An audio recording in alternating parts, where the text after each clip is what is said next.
말씀 보겠습니다. 오늘 마가복음 4장 35절에서 41절까지 말씀 우리 한 절씩 교독하겠습니다. 마가복음 4장 35절에서 41절 말씀 제가 먼저 읽겠습니다. 그날 저물 때에 제자들에게 이르시되 우리가 저편으로 건너가자 하시니 그들이 무리를 떠나 예수를 배에 계신 그대로 모시고 가매 다른 배들도 함께 하더니 큰 광풍이 일어나며 물결이 배에 부딪혀 들어와 배에 가득하게 되었더라. 예수께서는 고물에서 베개를 베고 주무시더니 제자들이 깨우며 이르되 선생님이여 우리가 죽게 된 것을 돌보지 아니하시나이까 하니 예수께서 깨어 바람을 꾸짖으시며 바다더러 이르시되 잠잠하라 고요하라 하시니 바람이 그치고 아주 잔잔하여 지더라. 이에 제자들에게 이르시되 어찌하여 이렇게 무서워하느냐 너희가 어찌 믿음이 없느냐 하시니 함께 읽겠습니다. 그들이 심히 두려워하여 서로 말하되 그가 누구에게 바람과 바다도 순종하는가 하였더라. 아멘. 오늘 말씀의 제목은 누가 함께 하고 있는가 라는 제목으로 함께 은혜를 나누겠습니다. 우리 옆에 분과 앞뒤 분과 인사 나누겠습니다. 한 주간 잘 지내셨습니까? 예, 수고 많으셨습니다. 예, 수고 많으셨습니다. 함께 해주셔서 감사합니다. 성도님들 그 2년 전에 저희 부흥에 오셨던 김병년 목사님 혹 기억하시나요?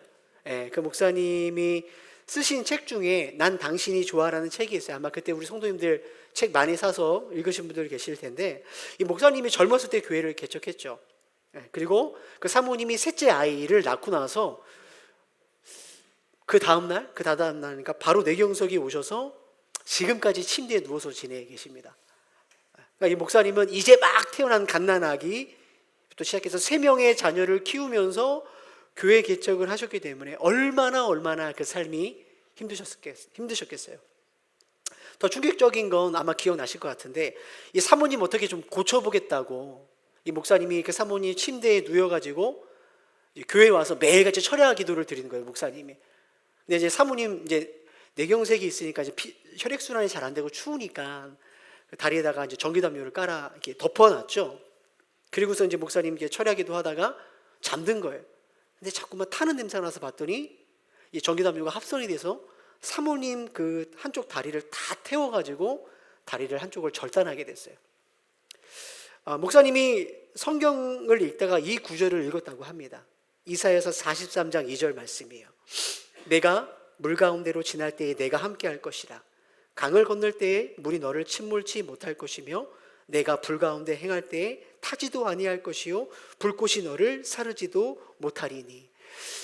만약에 우리가 이 말씀을 읽으면 막 힘이 되고 위로가 되고 좀 믿음이 생기고 이런 마음이 들겠죠. 근데 이 목사님이 이 말씀을 읽을 때 이런 마음이 들었다고 합니다. 책의 내용을 제가 그대로 한번 읽어볼게요. 들어보십시오. 눈에서 불길이 솟았다. 가슴에서 뜨거운 무언가가 솟구쳐 올랐다. 내뱉지 않고는 참을 수 없는 소리가 터져 나왔다. 나는 격렬하게 반응했다. 하나님, 이게 무슨 말도 안 되는 소리입니까? 타기 전에 구해주셨어야죠. 불이 붙기 전에 저를 깨워주셨어야죠.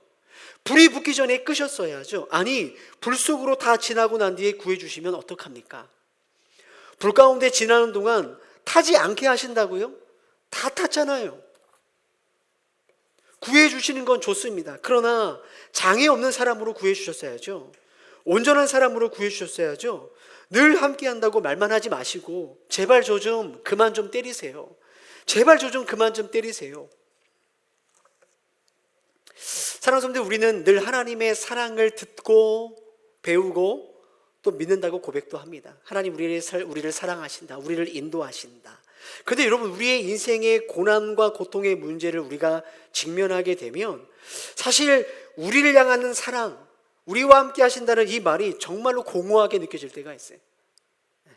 내가 너와 함께 할 거다, 내가 너를 지켜줄 거다 하는 이 말이 고통을 통과할 때는 우리의 마음을 더 힘들게 해요. 이게 정말 지켜주는 건가요? 이게 정말 우리를 보호해 주는 거 맞나요? 그죠? 크던 작던 우리의 삶 속에 이런 마음 들 때가 아마 다들 있지 않으십니까? 제가 선교지에 가서 딸 예린이가 아토피가 너무 심해서 이게 아토피 정도가 아니라 그 온 뒤에 온 하체가 막 피고름이 다 나서 도저히 아이가 일상적인 삶을 살지 못했어요. 매일마다 아침마다 이불을 갈아야 돼. 피고름이 묻어서. 제가 하나님께 참 원망을 많이 했어요. 하나님 순종해서 왔는데 이게 뭡니까? 사실 저마다 우리에게는 그런 마음들이 있다라는 거예요. 근데 사실 여러분, 이러한 고민과 어려움은 오늘 살아가는 그리스도인 우리들만의 문제가 아니라 사실은 예수님과 함께 있었고 예수님과 함께 살아갔던 예수님의 제자들도 우리가 똑같은 어려움을 경험했다라는 거죠. 그게 바로 오늘 본문의 내용입니다. 오늘 본문의 배경은 이렇습니다. 4장부터 시작된 예수님의 사역은 해가 저물 때까지 지속됐어요. 해가 저물자 예수님은 제자들에게 바다 건너편으로 가자라고 말씀했고 제자들은 순종했어요. 그런데 배를 타고 건너가는 중에 그들이 광풍을 만나죠. 물이 배에 가득 차게 됩니다. 가라앉게 생겼습니다. 제자들은 배에서 주무시고 계시는 예수님을 깨우죠. 그게 여러분 38절 말씀이에요. 함께 읽어보겠습니다. 시작. 예수께서는 고물에서 베개를 베고 주무시더니 제자들이 깨우며 이르되 선생님이여 우리가 죽게 된 것을 돌보지 아니하시나이까 하니. 우리가 죽게 된 것을 돌보지 아니하시나이까 하니, 이 마음속에, 이 제자들의 마음속에 뭐가 있는 거예요? 왜 우리를 돌보지 않습니까? 왜 우리를 지켜주지 않습니까? 대한 원망이 잔뜩 담겨져 있는 거 아니겠습니까? 그리고 이러한 원망은 우리들의 모습이라는 거죠. 여러분, 이 바다 한가운데 풍랑을 만난 제자들을 통해서 지금 저마다 인생의 바다에 여러 가지 풍랑을 맞고 경험하고 있는 이 우리들의 원망의 마음, 때로는 이 차갑게 식은 우리의 마음에 주님께서 무엇을 말씀하시는지 오늘 함께 좀 살펴보려고 해요. 첫 번째 생각해 보고 싶은 것은 이것입니다. 풍랑은 왜 일어났을까요? 풍랑은 왜 일어났을까?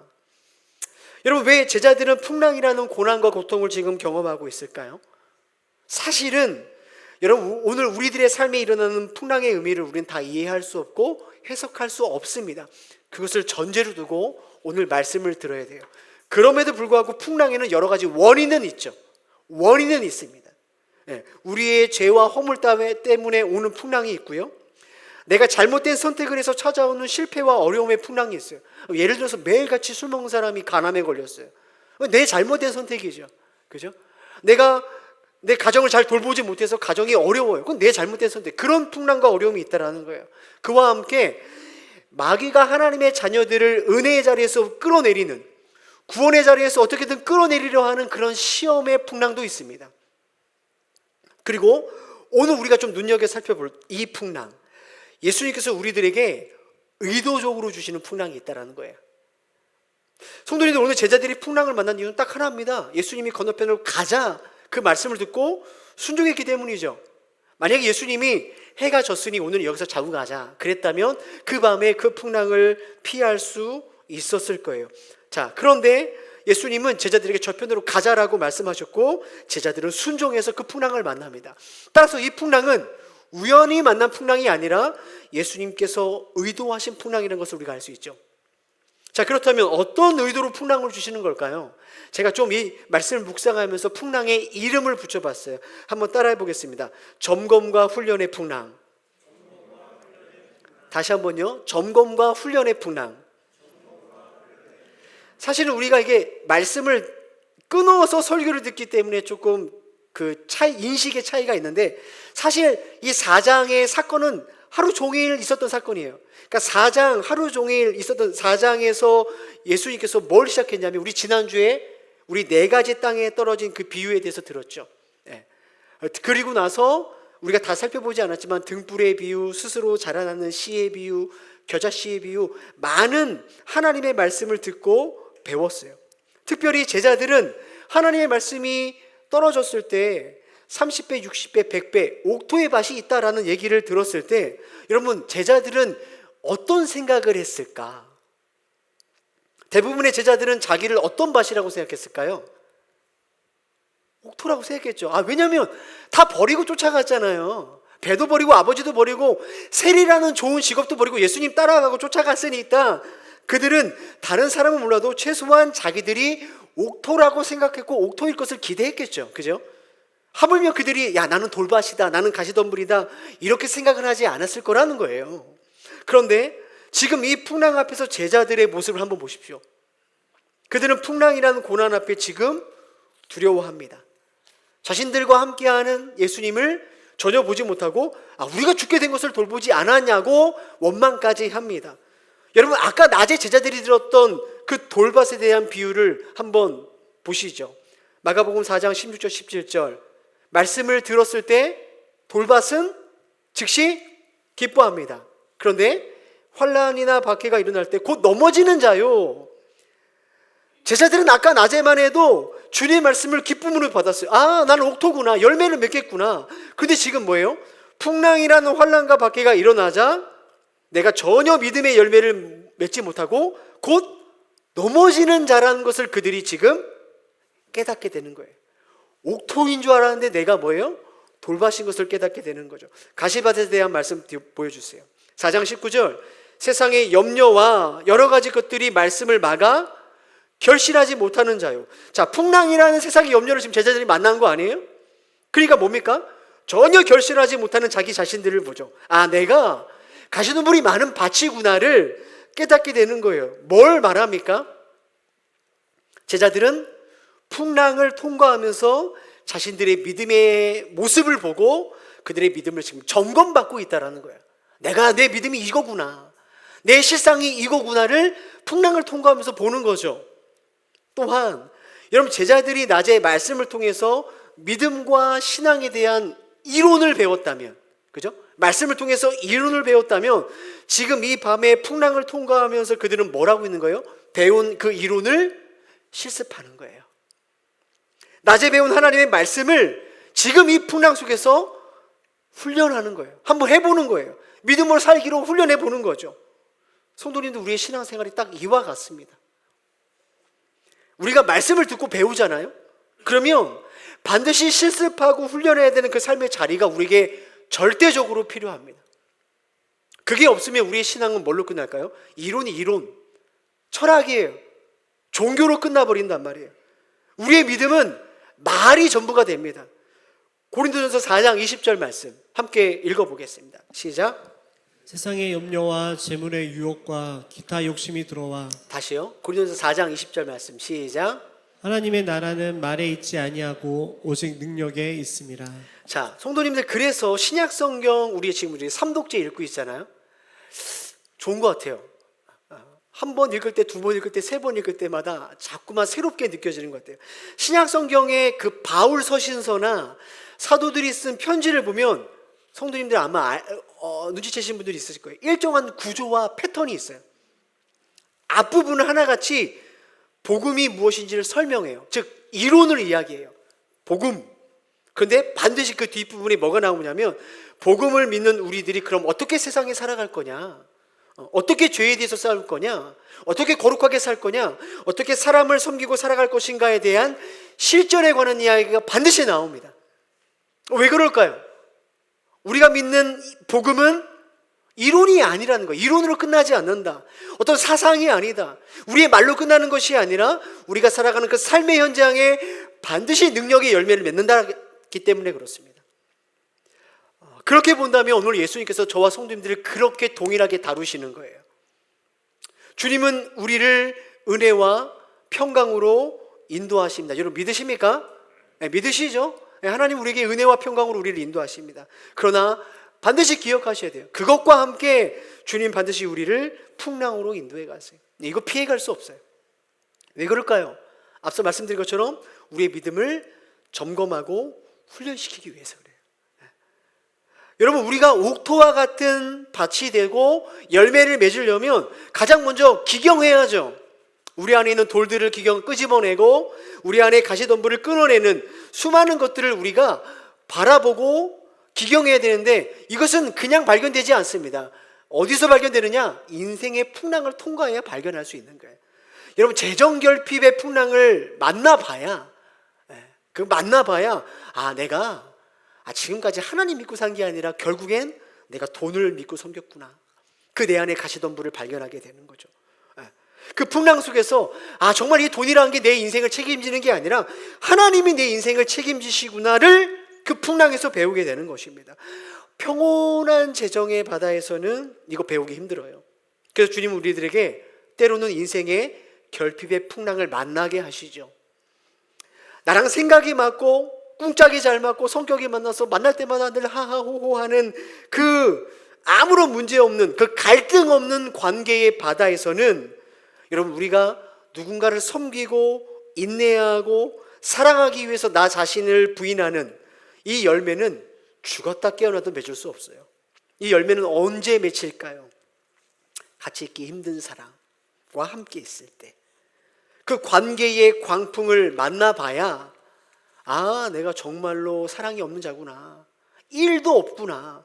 나는 정말 이기적이고 자기중심적인 내 안의 가시덤불을 그때 보는 거죠. 그리고 이런 나를 사랑하시는 주님의 사랑을 기억하면서 그 풍랑 속에서 그제서야 내가 누군가에게 내 마음의 한켠을 내주고 이해하고 사랑할 수 있는 힘을 조금씩 배워가는 거예요.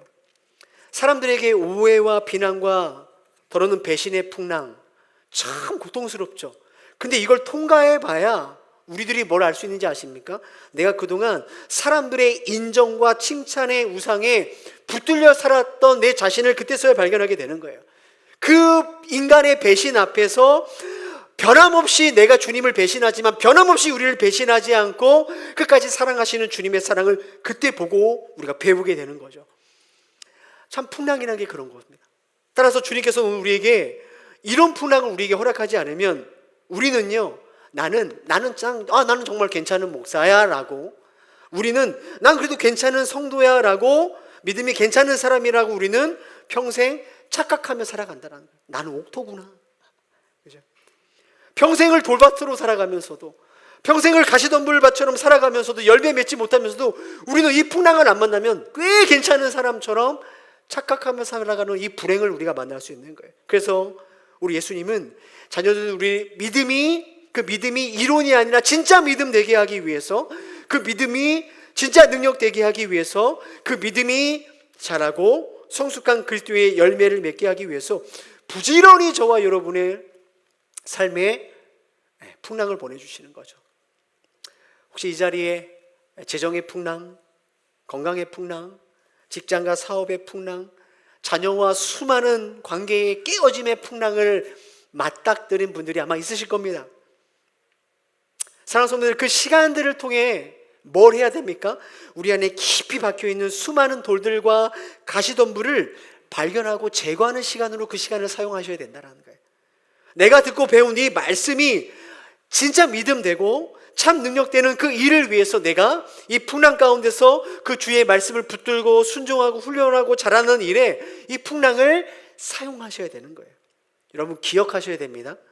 주님 안에 있는 저와 여러분의 인생의 다양한 풍랑은 하나님 우리 골탕 먹이려고, 벌 주려고, 망하게 하려고 주시는 그 풍랑이 아니라 우리를 자라게 하시고 성숙하게 하시고 능력 있게 하시고 열매 맺게 하시는 주님의 또 다른 사랑의 표현인 것을 여러분 믿으시길 바랍니다. 할렐루야. 자, 두 번째, 이 풍랑을 통해서 우리가 배우고 기억해야 될 게 또 있어요.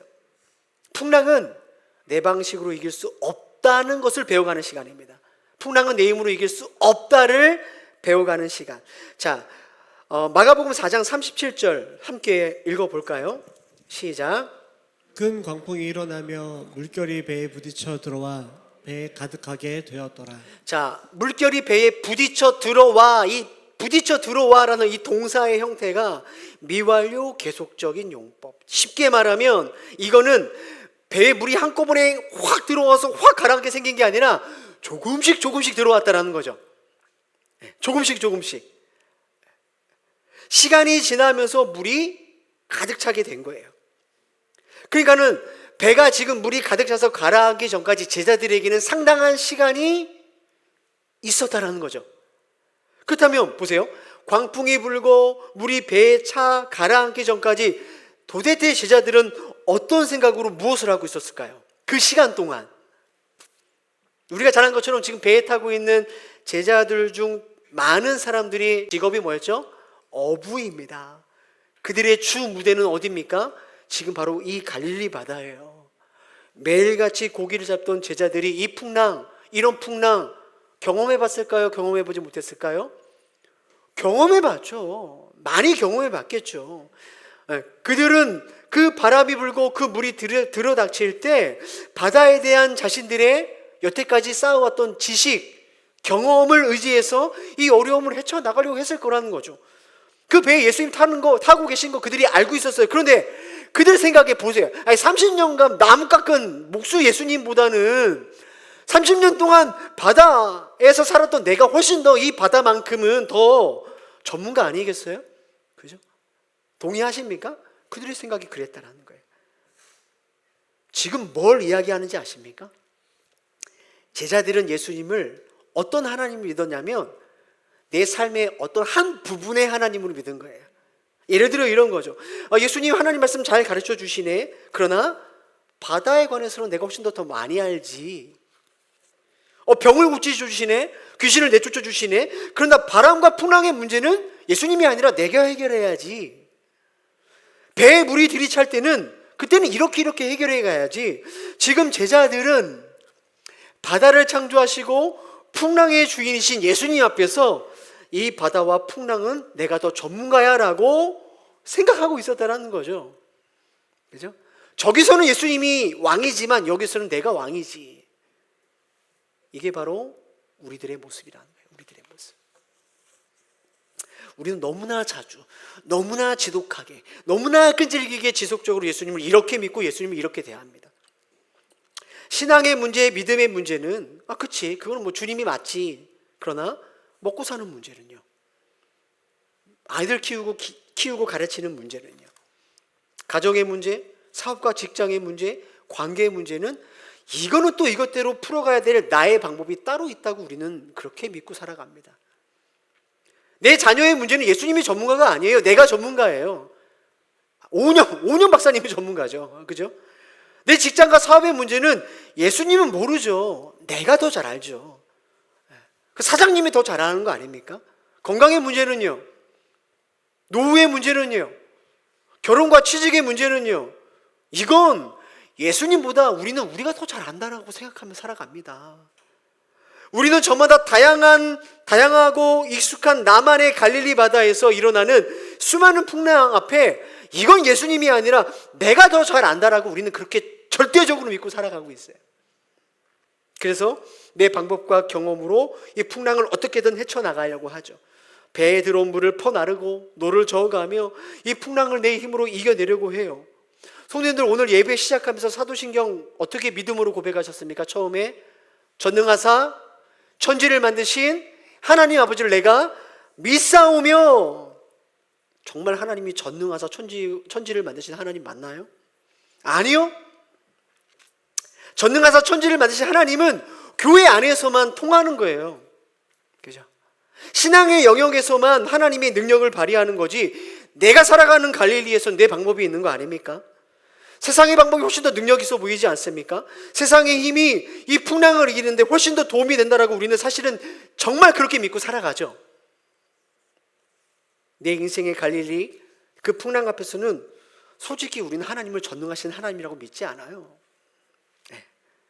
여러분, 오늘 풍랑을 대처하는 제자들의 모습 속에 주님 우리에게 근데 뭘 가르쳐 주십니까? 아니라는 거예요. 너에게 익숙하고 너에게 너무나 잘 살아왔던 그 갈릴리에서도 내가 하나님이라는 거죠. 우리 인생의 모든 것을 다스리시고 모든 것을 주관하시는 전능하신 하나님을 믿으라고 말씀하고 있는 것입니다. 인생의 어느 한 부분이 아니라. 사랑하는 성도들, 여러분의 인생의 바다에 그 갈릴리에 불어닥치는 그 풍랑 속에 지금까지 능숙하게 또 노련한 인생을 살아왔을지라도, 그렇게 살아왔을지라도 나만의 힘과 경험을 의지할 때 우리는 반드시 오늘 제자들이 경험한 것처럼 배가 깨지고 물이 가득 차서 가라앉게 되는 위기의 순간을 맞이하게 된다라는 거예요. 주님은 자신들의 힘으로 어찌할 수 없는 이 풍랑 속에서 제자들에게 이렇게 말씀하시죠. 모든 상황 속에서 나를 가장 먼저 찾으라는 거예요. 모든 상황 속에서 나를 온전히 의지하라고 말씀합니다. 너희들이 얼마나 많이 알고 있는가, 얼마나 많은 풍랑을 이겨봤는가, 그 물을 얼마나 효율적으로 파고 있는가, 그 너희들의 자신을 의지하지 말라라고 우리에게 말씀합니다. 제가 목회를 하면서 가장 많이 묵상하고 늘 되새기는 말씀 중 하나가 요한복음 15장 5절 말씀이에요. 나는 포도나무요 너희는 가지라. 그가 내 안에 내가 그 안에 거하면 사람이 열매를 많이 맺나니 나를 떠나서는 너희가 아무것도 할 수 없음이라. 성도가 나를 떠나서는 너가 대부분 할 수 없다라고 주님 말씀하지 않으세요. 어떤 것은 할 수 있는데 어떤 것은 할 수 없다, 이 말이 아닙니다. 성도가 나를 떠나서는 너가 아무것도 할 수 없다라고 주님 분명하게 저에게 말씀하시죠. 목회라는 이 풍랑을 제가 통과하면서 여태까지 살아왔던 내 경험, 내 지식, 내 실력, 사람들의 도움, 그 기술, 이걸로는 단 하나의 열매로 맺을 수 없다라고 주님은 저에게 말씀하십니다. 나를 떠나서는 아무것도 맺을 수 없다. 오늘 우리들에게 동일하게 적용되어야 될 말씀이죠. 참된 신앙과 믿음은 철저하게 그분을 의존하는 거죠. 내 삶의 어떠한 영역만 맡겨드리는 게 아니라 내 삶의 전부를 그분께 맡겨드리는 겁니다. 하나님 없이는 이 폭풍을 통과할 수 없습니다. 폭풍이 올 때만 그렇게 맡겨드리는 게 아니라, 이 정도 수준이 아니라 주님 없이는 저는 잔잔한 호수도 건널 수 없습니다. 주님이 없이는 저는 시냇마도 건널 수 없는 존재가 우리들입니다. 철저하게 나의 약함과 무능함을 믿음으로 고백하며 그분을 전적으로 붙드는 거, 주님이 원하시는 믿음과 신앙이 바로 이런 거라는 거예요. 그래서 여러분, 칼빈은 기독교 강요에서 이런 비유를 했어요. 잘 들어보세요. 믿음은 빈손으로 하나님의 은혜를 받아들이는 것이다. 믿음은 빈손으로 하나님의 은혜를 받아들이는 것이다.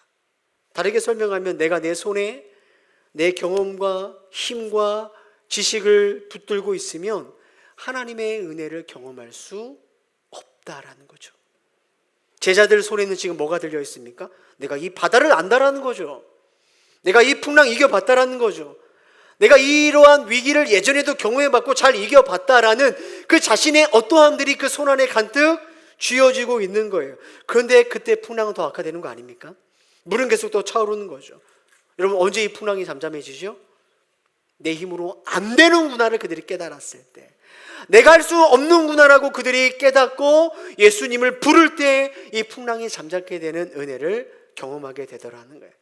사랑하는 성도님들, 지금 나는 내 삶의 풍랑 앞에 오늘 제자들의 모습처럼 살아가고 있지 않은지 돌아 한번 보십시오. 여러분, 우리 계속해서 우리 전재현 목사님 강의를 듣고 있지 않아요? 우리는 본능적으로 주님을 의지하지 않아요. 본능이에요, 본능. 우리는 풍랑이 오자마자 우리의 머리는 재빨리 돌아갑니다. 내가 주님께 기도하고 주님께 엎드려 그분의 지혜를 구하는 게 아니라, 우리는 풍랑이 오면 내가 가진 경험들, 내가 가진 힘들, 나를 도와줄 사람들, 나를 지탱해줄 돈들, 나를 이 풍랑에서 건져줄 또 다른 배를 찾는 그러한 본능적으로 하나님을 찾지 않는 것들이 우리 안에 너무나 깊게 박혀 있다는 거죠. 잠언 3장 5절 6절 말씀 함께 읽어보겠습니다. 시작. 너는 마음을 다하여 여호와를 신뢰하고 내 명철을 의지하지 말라. 너는 범사에 그를 인정하라. 그리하면 내 길을 지도하시리라. 사랑하는 성도님들, 여러분의 인생의 크고 작은 그 풍랑 앞에 아무것도 아닌 그깟 내 힘, 내 능력, 그 경험, 그거 의지하는 자가 아니라 주님을 의지하고 그분께 묻고 그분께 답을 구하고 살아가는 저와 성도님들 되어지기를 주님의 이름으로 축복합니다. 주님께서 우리의 인생의 배를 그 어떠한 풍랑 속에서도 지도하신다라는 거예요. 마지막으로, 풍랑 속에서 우리가 기억해야 될 것은 뭐냐? 잘 들어보십시오. 믿음은 두려워하지 않는 게 믿음이 아니라, 믿음은 그 두려움을 통제하는 능력이 믿음이라는 거예요. 다시요. 믿음은 두려워하지 않는 게 믿음이 아니라, 믿음은 그 두려움을 통제하는 것이 믿음이다. 자, 제자들의 요청에 일어나신 예수님은 바다를 꾸짖으시고 나서 여러분, 마가복음 4장 40절 함께 읽어볼까요? 시작. 이에 제자들에게 이르시되 어찌하여 이렇게 무서워하느냐? 너희가 어찌 믿음이 없냐 하시니. 예수님은 이렇게 말씀하시죠. 왜 무서워하느냐? 너의 믿음이 왜 없냐? 그러니까 무서워하는 것이 믿음이 없기 때문이다라고 그렇게 예수님께 제자들에게 말씀하시는 것 같이 들립니다. 근데 참 이게 이해가 안 되는 말씀이에요. 그럼 배가 가라앉게 생겼는데 여러분, 안 무서워하면 뭐 할 거예요? 기뻐할 거예요? 정신병자 아닙니까 그러면? 그죠? 죽을 것 같은데 웃어요? 그걸 말하는 걸까요? 성경에서 말하는 믿음은 마치 이 신경 안정제나 마약처럼 그 믿음을 딱 들어가면 풍랑 속에서도 태어난 상태를 말하는 게 아닙니다. 성경에서 말하는 그것을 믿음이라고 말하지 않아요. 여러분, 어려운 상황에서 두려움을 갖는 것은 인간의 인간다움의 자연스러운 반응이죠. 중요한 시험을 앞두는데 걱정이 안 돼요? 그 포기한 사람 아닙니까? 출산을 앞두고 실직을 하거나 병에 걸렸거나 파상하는 상황에서 두렵지 않다고요? 그런 사람이 어디 있습니까? 제 배우자와 자녀가 큰 위험에 처해 있는데 두려움 없이 지켜볼 사람은 아무도 없을 거예요. 여러분, 하나님을 우리를 AI처럼 로봇처럼 그렇게 반응하라고 말씀하지 않습니다. 믿음이 있으면 두렵지 않고 믿음이 없으면 두렵다? 성경은 우리에게 그런 믿음을 말씀하지 않습니다. 우리 신앙의 믿음의 선배들을 보면 하나님 앞에서 얼마나 두려움을 많이 토로했는지 몰라요. 특별히 시편 55편 4절 5절 보십시오. 내 마음이 내 속에서 심히 아파하며 사망의 위험이 내게 이르렀도다. 두려움과 떨림이 내게 임하며 공포가 나를 덮었도다. 하나님 앞에서 고백하는 거예요. 공포가 나를 덮었대요. 시편 42편 5절 내 영혼아 내가 어찌하여 낙심하며 어찌하여 내 속에 불안해하는가. 그 두려움과 불안함을 하나님께 지금 토로하고 있죠. 자, 그렇다면 어찌하여 이렇게 무서워하냐, 너희 믿음이 왜 없냐라는 이 예수님 말씀을 우리는 어떻게 받아들이고 이해해야 될까요? 예수님이 지금 두려움의 감정을 지적하시는 게 아닙니다.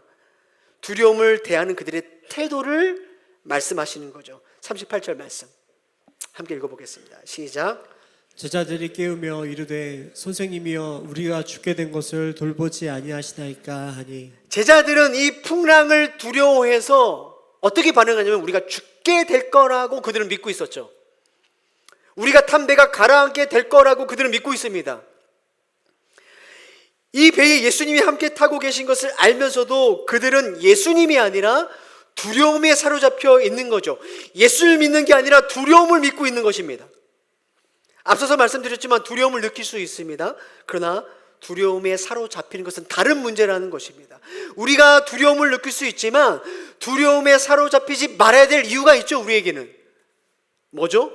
이 배에 예수님이 타고 계시다는 거예요. 우리 너무나 자주 우리 인생의 배에 주님이 함께 타고 계시다는 것을 너무나 자주 잊어요.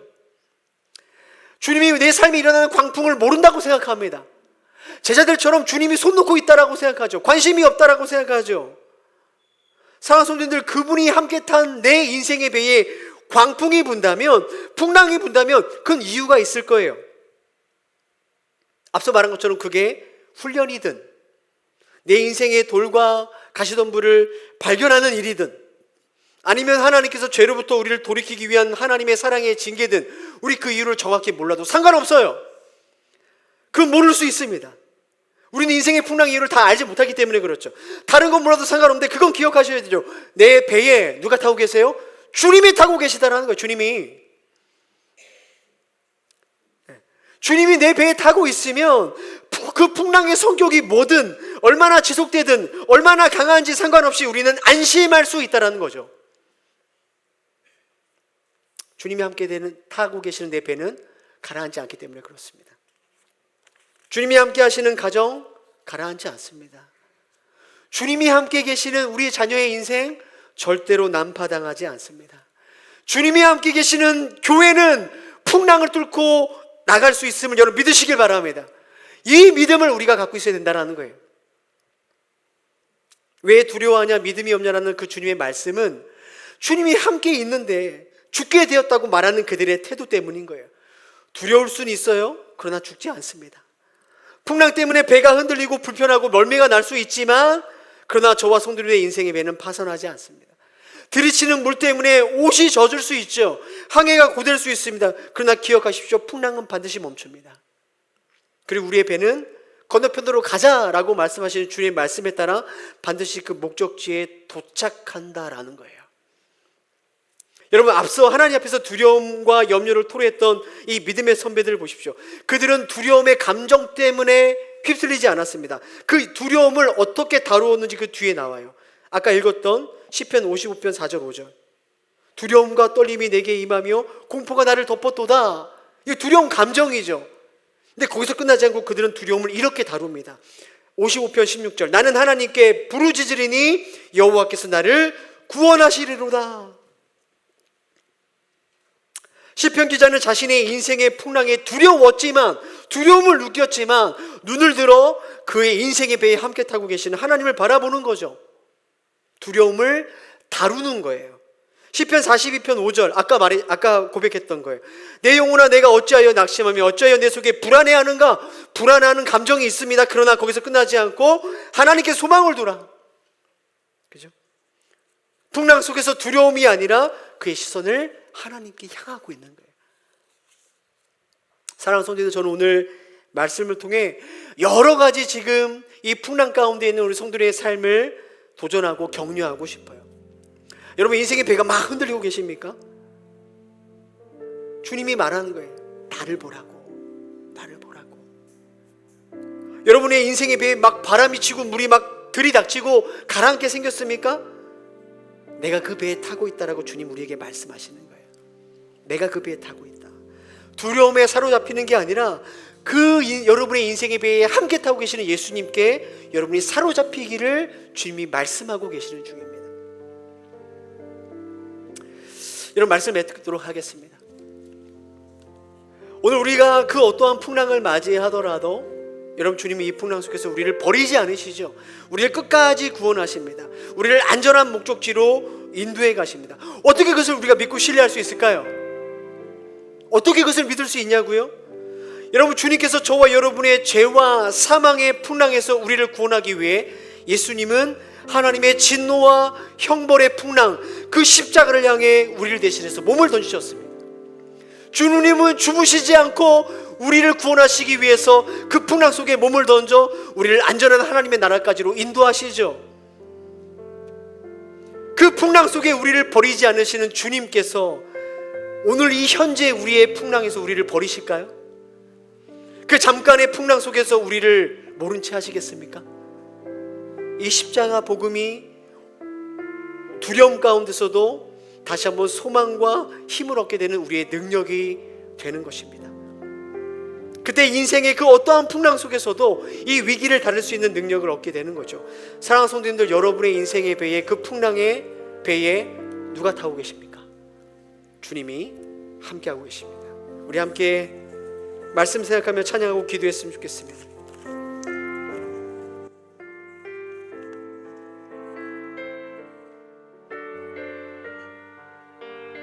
우리 함께 고백합시다. 어려운 일 당할 때 어려운 일 당할 때 나의 믿음 적으나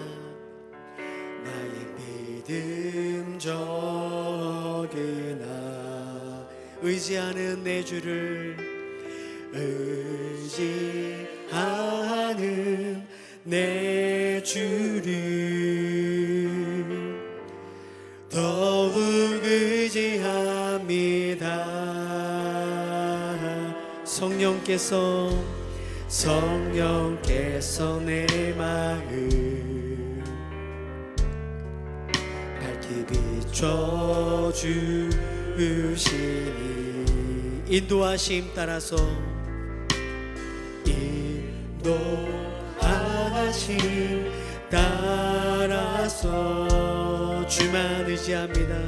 주만 의지합니다. 세월이 지나갈수록 의지할 것은 예수뿐일세.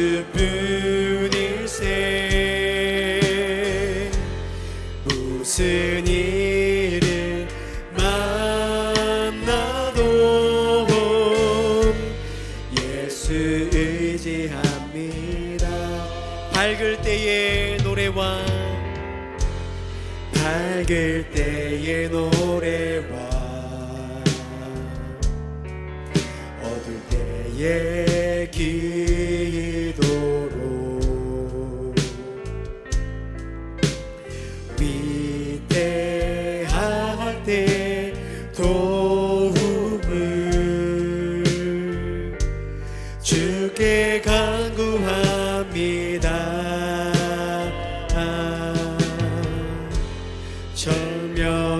있을 동안에 예수 의지합니다. 예수 의지합니다. 천국 올라가도록 천국 올라가도록 여러분 믿음으로 고백합니다. 의지할 것뿐일세 할 것뿐일세. 세월이 지나갈수록 세월이 지나갈수록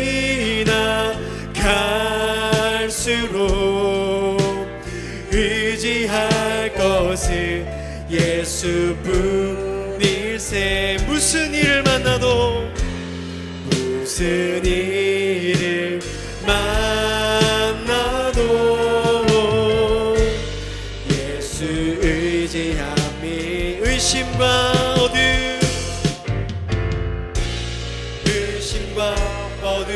두려움에 쌓여 낙심하고 있는 나에게 주가 등불대사 나의 길을 인도하시네 비춰주시네. 세월이 지나갈수록 의지할 것은 예수뿐일세. 무슨 일을 만나도 무슨 일을 만나도 예수 의지합니다. 예수. 다시 한번 고백합니다. 세월이 지나갈수록 세월이 지나갈수록 의지할 것은 예수뿐일세. 그 어떤 풍랑 속에서도 만나도 주님만을 의지합니다. 예수 의지합니다. 우리 함께 기도하겠습니다.